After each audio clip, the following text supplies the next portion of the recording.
that you had a chance to time and really take a look at the questions that Lora asked you and gave us 30 minutes to really sit down and think about what they mean for us.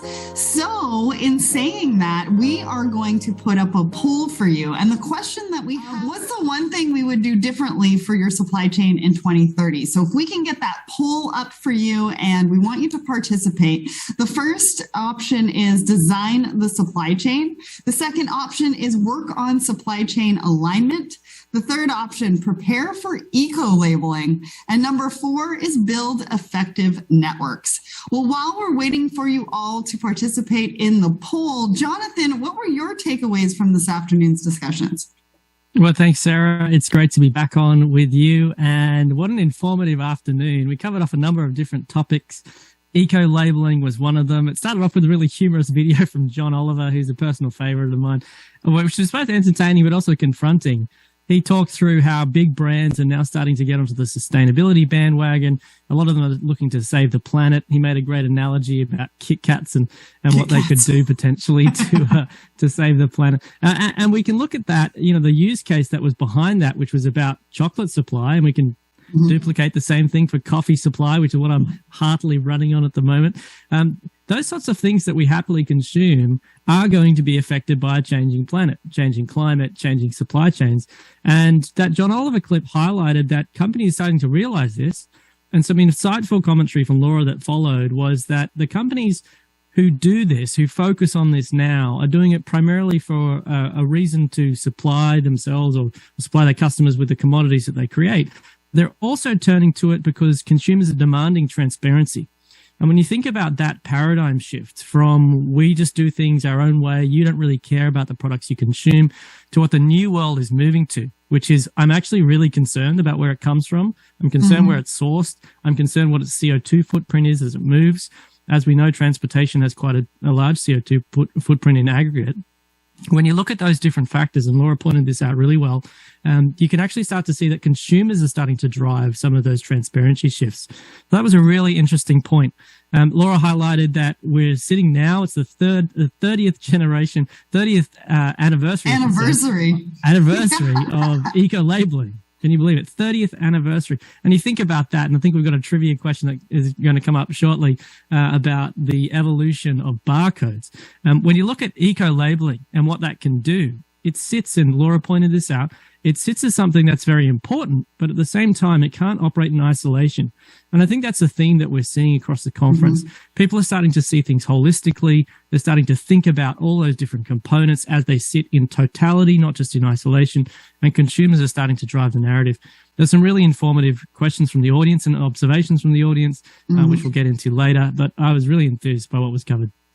Yeah, and you can see on the screen that we've put up the answers. So the biggest one that everybody is talking about for 2030 is building effective networks. The next one is designing the supply chain, and then 14% of you said work on supply chain alignment. We had 0% for prepare for eco-labeling.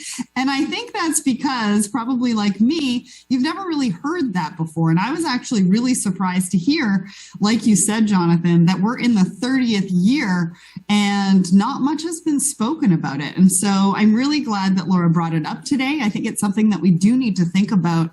Last week at Home Delivery World, I was talking to Gobalt exactly about those offsets and how there's just no more space to be planting trees. And so offsets really are not the option for us to be looking at sustainable supply chains. And so that really opened my eyes as far as the eco-labeling. And Lora's going to join us in just a minute as well to do a bit of a wrap up on what her takeaways were and what we can expect for day 2.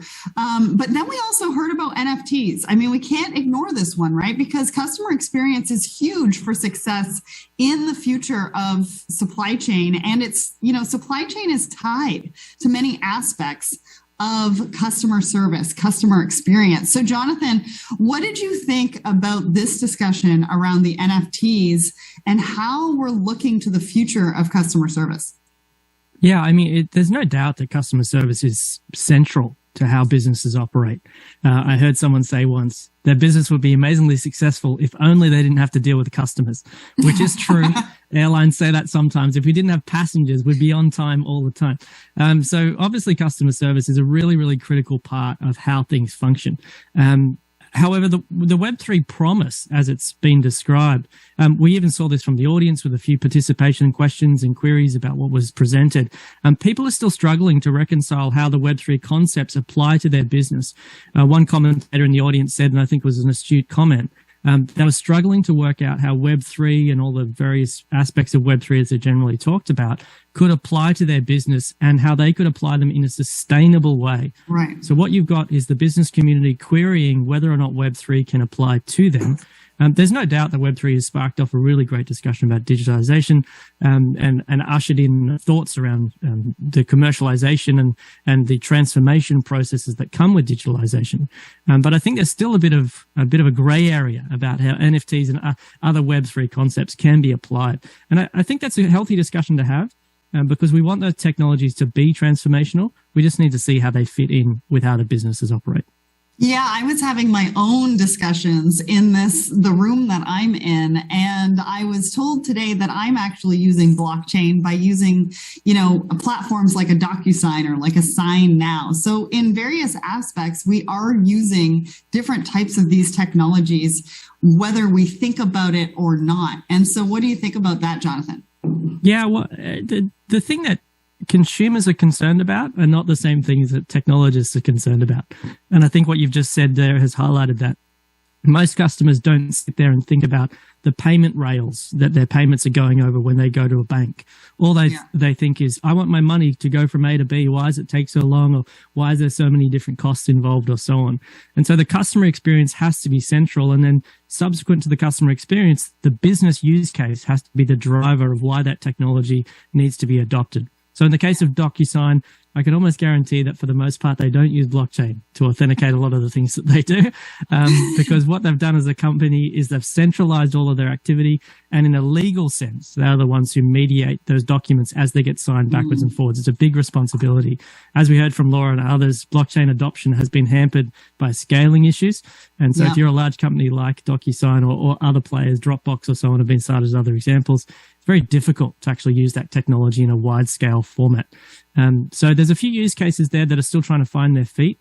And I know there's a plethora of different opinions about that, so I won't go into detail, but it's a really healthy discussion about Web3 and some of those other related concepts. Well, and I think we have to think about proprietary information when we talk about those things as well. Like we mentioned with Steve earlier, right? There is some information that we want to share, and then there's information that we don't want to share. And I think that that's a bigger discussion in how are we going to collaborate, but make sure we're protecting that information that we don't want to give out. Yeah, absolutely. And I think the larger question with Steve, and we went through this in some detail, it was really great to have a discussion with him, with medical data or PII, private information that gets shared. We saw a new standard coming out with GDPR, and we've got with HIPAA, with medical information, a bunch of different things that are trying to say information that you have that you can share needs to be secure. It needs to be under your control. You need to know where it is. You need to know who has access to it. And Web3 has sparked a new discussion around what those things are. The core premise of Web3 is that you should be more in control of your data than you have in the past. And I agree absolutely with that core premise. I think the execution is just a little bit shaky on some of those things that have been promised.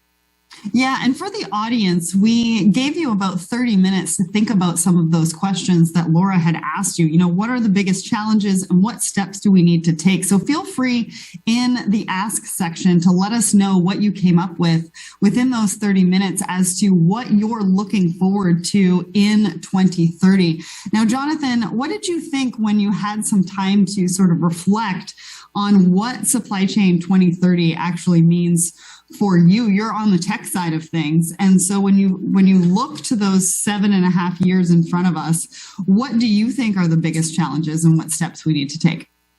Well, I mean, let's just pause and say that 2030 is 7.5 years away. I said it earlier and it was kind of mind-blowing.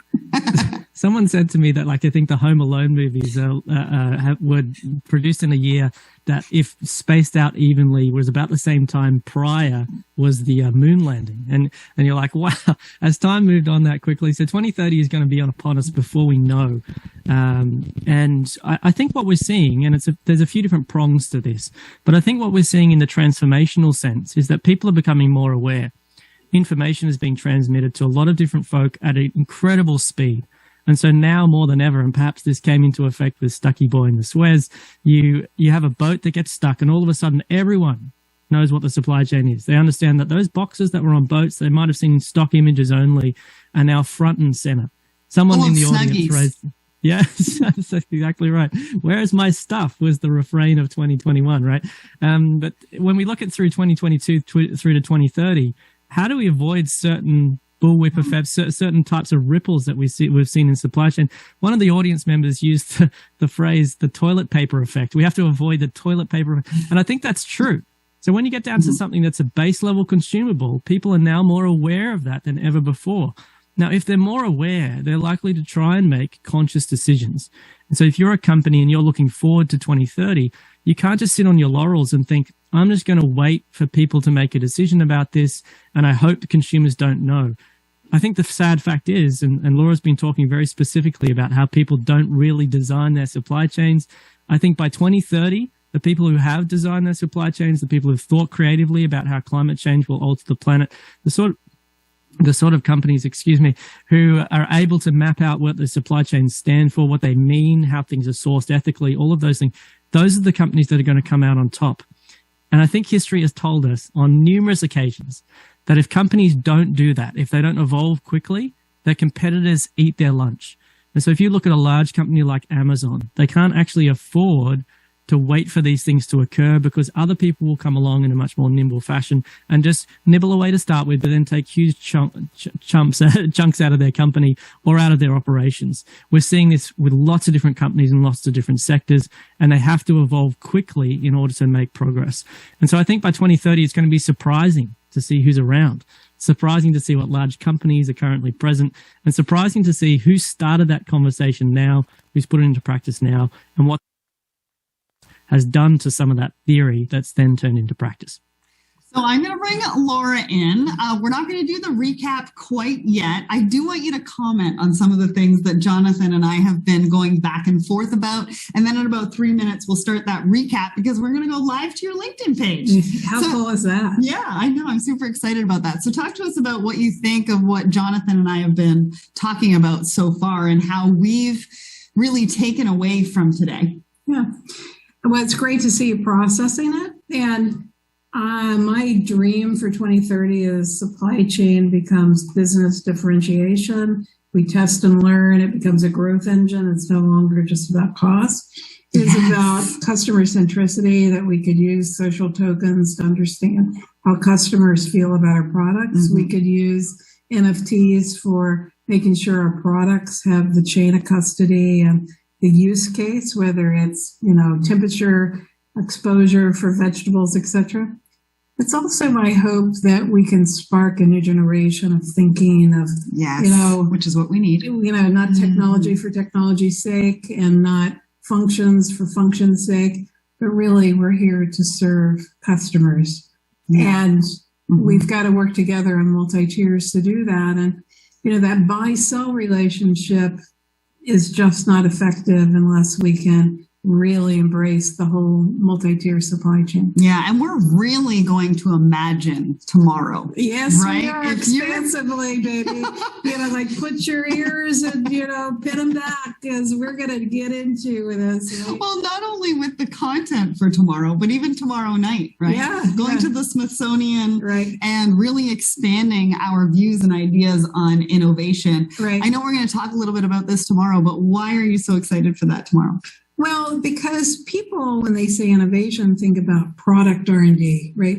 But we're talking about how do we change business models? How do we change processes? How do we change the paradigms of people? How do we spark on learning? And that really takes leadership. And I'm hoping that just a couple of people from this session walk away and do that. So tomorrow, you're going to have Nicole and Dina on stage. And they both came to me through a LinkedIn inquiry, right? But they're going to talk about their case studies. And then the AmeriCare optimization on discrete event simulation on how does he source rubber gloves. It was in the middle of the pandemic. He couldn't get the rubber gloves. And I said, well, why aren't you doing discrete event simulation? He's like, whoa, what does that mean? What is that? How do I help my executives do that? He's going to talk about the success. So rewarding for me to see 3 case studies on stage that came through LinkedIn inquiries, because I answer every LinkedIn inquiry I get. Amazing. Amazing. Well, we should be live to your LinkedIn page now. So let's welcome you to the stage, because this is a great start to the conference. I mean, so many insightful conversations were had both in person and digitally. And so, Lora, what were your takeaways from today? And what do you hope the audience will walk away maybe thinking about? And for the LinkedIn audience that hasn't had a chance to be here, the information will be on your website in a few weeks, so you can actually take a look at some of the sessions that we've done today. So in anticipation of that, give us sort of an overview of what happened today. Well, we started the day challenging people to unlearn with the backward bicycle and what is unlearning. And knowledge does not necessarily drive insight. Right. And most people aren't really in touch with the fact that historic practices are not going to get us where we need to go. So I think people are scratching their head. I mean, it just is really uncomfortable, right? They're shifting in their chairs. Right. And then we started down on the journey of let's do this unlearning. And they got even more comfortable. Right. So we shared the research that 1 in 3 felt that they did well through the 32 months of the pandemic. And what really got us through was descriptive analytics. And 94% of companies said their most important tool was Excel. Right. Like, and it still is today, right? Make your brain hurt? Well, think about the millions of dollars we spent on technology, right? And I mean, craziness. And, the best visibility we have is in manufacturing, and we still don't have good supplier logistics. Or how about the lack of alignment between logistics leaders and manufacturing? So many gaps. And we talked to Steve about that today as well. And one of the memes that we have that we put out on a Friday Funny on our LinkedIn that gets the most traction is about Excel. Everybody loves to hate it, and they want to move on from it. But there's organizations and retailers that are managing like billions of dollars of inventory using Excel. Yeah. And it's because people feel like they can control it. Right. And, it's something they can own. It was fun to see people kind of try on the new concepts in the afternoon as we talked about NFTs and Web 3.0 and how they're tied to supply chain. It's like walking in new shoes. I mean, it's like they wanted to, but, they weren't sure. Yeah, they were really uncomfortable. But wasn't it fun to watch? It really was. Yeah. And it was fun to listen to as well. I think a lot of times when we think about new innovations in supply chain, we do have to look outside of our industry to really get an idea of what's happening and how they're thinking about new technologies. Right, Jonathan? Yeah, that's right. And I think what you say about new shoes, it's a really apt metaphor, Lora, because in reality, a lot of folk, when it comes to, say, technology in general, will be hesitant to try. And what we would encourage and what you've been encouraging is just try. I noticed also a really interesting comment from the audience about knowledge inside your supply chain. You've said this quite a few times about purposefully designing your supply chain. The comment is just some tweets that have come in, one from Leslie from Pfizer, the other from Austin Data Labs. Only a third of the large companies with ESG goals know who their second and third tier providers are. You spoke as well about scope 3 emissions, and these sorts of things are going to be dominant in these conversations, and technology is going to play a major role. I've got a question, if I can chuck one in there, Sarah, for Lora. When it comes to those things, like understanding more about your supply chain, what's the biggest takeaway that we've had today that you think can be immediately applied from the conversations today, something that you've shared, as it relates to things like ESG, scope 3, and understanding the design of your supply chain? Yeah, and even eco-labeling, which is something I really only heard about today. Yeah, and there are 30 years of eco-labeling and 31 different eco-labels, and, who knew, right? We still don't have transparency. So let's get real is, I think, kind of a takeaway of we need to work together, just like, Sandy Douglas and Danny Wegman built RFID, barcodes on scanning, not RFID, but barcodes on items. We need to do something similar in industry initiatives on eco-labeling. But to your point about how do we think differently, I think we have to start by saying, what is it I have to unlearn? So I gave 5 examples on the stage, but there's so many. I would encourage people to brainstorm them. The order does not represent demand. I don't really have an end-to-end solution. I need to plan based on flow versus time phase data. I need to democratize planning so that it's the business leader who owns it, not these hundreds of planners. I need to implement supplier development systems so that I can help suppliers versus these adversarial relationships where I elongate payables and, I have RFPs and I battle adversarial.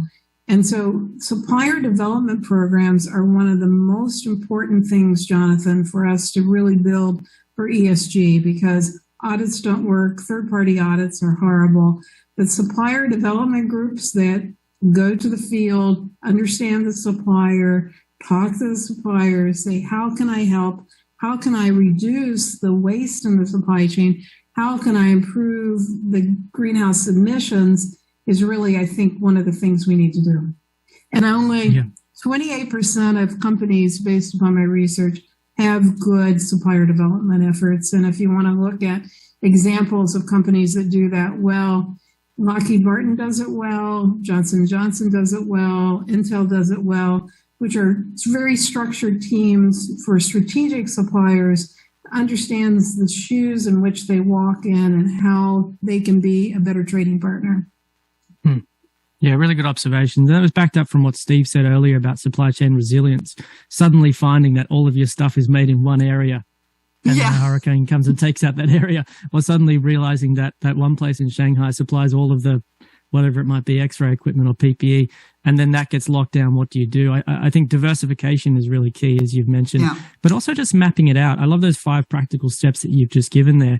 And what I really appreciate about your approach and insights, Laura, is that you make it easy to jump from the theory of this is how supply chains function to this is how I could actually use that to transform my business.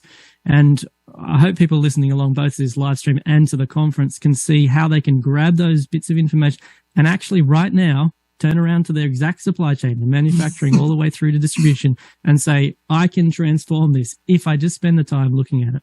So great insight shared.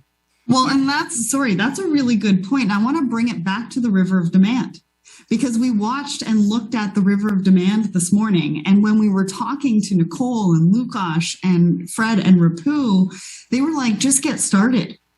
Right? Take a look at the river of demand, and you've got a lot of examples, and you're going to be able to share that with the LinkedIn audience as well as the audience online. And they've been able to see it actually being part of this conference.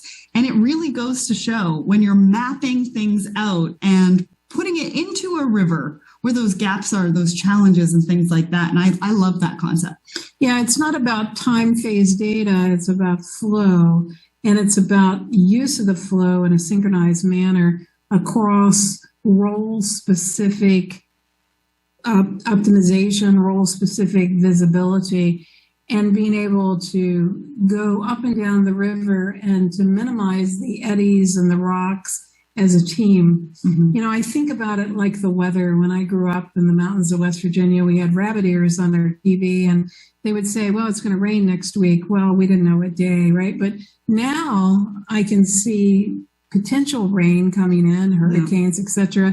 And I have patterns, I have scenarios, and I'm much better at insight. And I think the muture of 2030 is a lot like that transition of our ability to forecast weather. But we have to be open to the outcome, and we have to realize that much of our technology today is legacy and help make that transition. Well, and what was eye-opening when we spoke to them this morning was that they had each of their team members create the river of demand, and they actually saw each of them from different perspectives because they all had different challenges and gaps that they saw from their perspective. Right. And then when we had Steve sitting here, he was talking about how he had his suppliers do something similar and they did it. And then when they put the information together, they were like, oh, wait a second, you do that and I don't do this. I thought I did that better. Right. Right. And I think when we talk about collaboration being the future of business, it's not just about partnering. It's about bringing the information to the table and really fundamentally seeing the gaps as they see it and as we see it. Well, I think there are three issues we have. One is groupthink, where we think we have best practices and we know the answers. We don't have the answers. The second is circular conversations, where we use words without definition, end-to-end, B2B, supply chain excellence. Visibility. Most people have not defined these terms, right? Control tower, but we throw them around like, popcorn in a popcorn maker, right? True. Assuming they're all going to drive value. But we're not clear on what is supply chain excellence. And that's what we're going to talk about tomorrow. That is, and we're going to run for supply chain excellence. So that is your cue, Jonathan. That's exactly right. And one final comment on that. Here's a direct quote from Lora just before. She said, "We don't really understand patterns or harvest the patterns in data. We clean it and force it into an API without semantics." And I love that. I love the fact that most people are capturing all this information. They're like, I don't know what to do with that. I actually don't know how it's going to work. So great insights from day one. But what are we going to expect what are we expecting from day two? We've got this run in the morning, I believe. And then post that, we've got a whole bunch of different things to cover. Lora, what can we expect? Yeah, so I'm looking forward to the virtual run. We're going to see who has the best costume and, we're going to see who climbs the leaderboard. Love seeing that on the virtual to see the leaderboard. But tomorrow, we're going to start with the supply chain Stoudemire. And the reason I started the supply chain Stoudemire, which it takes me about 6 months to do, there's a lot of effort behind it. And Regina and I work closely together, and she's like, we got to do the supply chain Stoudemire again. And I'm like, yes, because we got to understand the patterns and the stories of the leaders. And I have 3 great case studies. So we're going to start with what is the supply chain Stoudemire. Clorox, who outperforms in the household product sector, is going to talk about the management of complexity. Toro is going to talk about talent and strategy. And Sleep Number is going to talk about they don't sell products, they sell sleep, and how their innovations drive unique value. Mm-hmm. Great case studies. We're going to then have them share kind of their observations about why they think they won. Now, the interesting thing, Jonathan, is when I called all the companies that won the supply chain Stoudemire, most people didn't want to come on stage because they're not willing to share, or maybe their corporate culture doesn't want them to share. But I contrast that to all of the people who boast in conferences elsewhere about how great they are, but their business results are not there, right? So then we're going to have our book signing during lunch, and I encourage everybody, to enjoy the book. It's both ebook and also hard copy. And then in the afternoon, we're going to talk about analytics.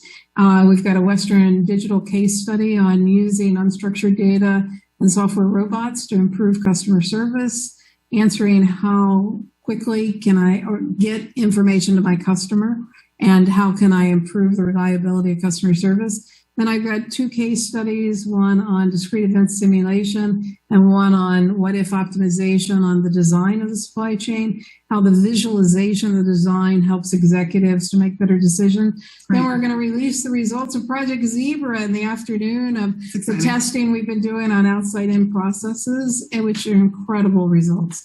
And so we'll talk about what is an outside-in process, what's the value of an outside-in process, and why people really need to move from inside out to outside in. And then we're going to whisk off to the Air and Space Museum to let our dreams take flight. So exciting. Plus, we're going to have 2 sets of fun trivia that we're going to do with our online audience tomorrow. Now, before we sign off, I do want to let you all know who's in the leaderboard right now, who's in the top spot. So we've got Jessica, Mari, Polly, and Giselle and Mark. Those are in the top Now, remember, you can get things like free tickets, signed copies of the Shaman's Journal, an appearance on Lora's podcast, some Let's Talk Supply Chain merch, plus some one-on-one sessions with Lora and so much more. So tomorrow morning, the Run for Supply Chain Excellence will be happening in person and online at 7 a.m. We encourage everyone to show up in their country colors, and 2 prizes will be announced at 8 a.m. for the best dress and the winner of the run. Plus, we're going to hear from Toro, Clorox, Sleep Number. You just heard that from Lora. And from all of us here, thank you, Jonathan. Thank you, Lora. Thank you to all online. We will see you tomorrow.